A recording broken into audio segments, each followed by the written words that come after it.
Mental health cannot be defined by contrasting it with mental illness. And we often use these ideas interchangeably, mental health and mental illness, but they're two totally different things.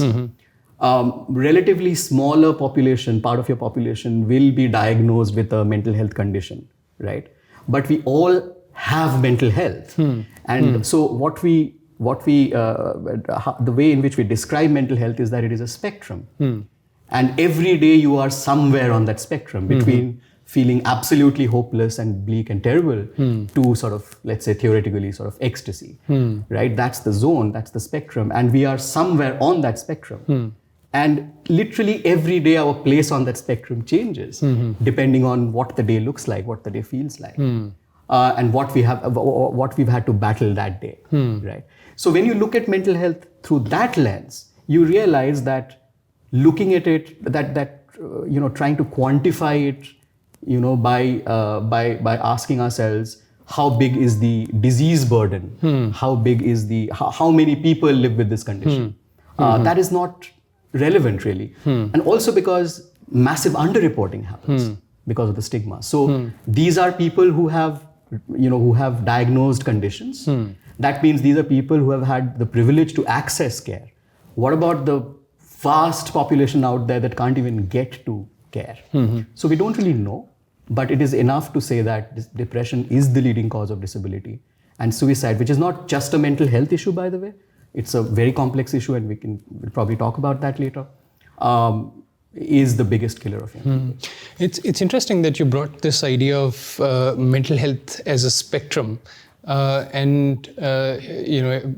everyone would strive that they could stay in the spectrum of being ecstatic throughout the day, but that is not the reality. And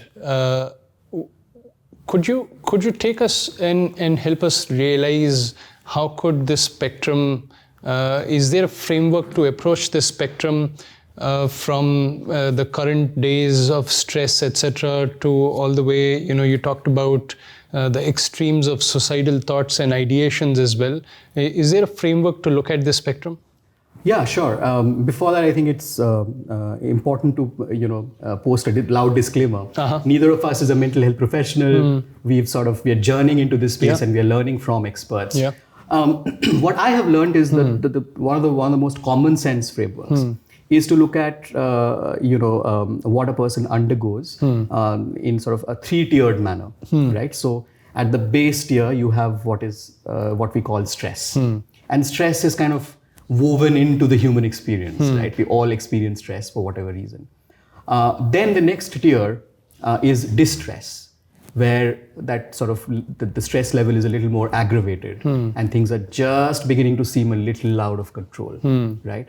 And then at the top tier, you have disorder, which is chaos, which is when you feel like things have spiraled out of your control completely, and now you need specialist care. You now need to see a doctor, you need to see a some sort of healthcare professional.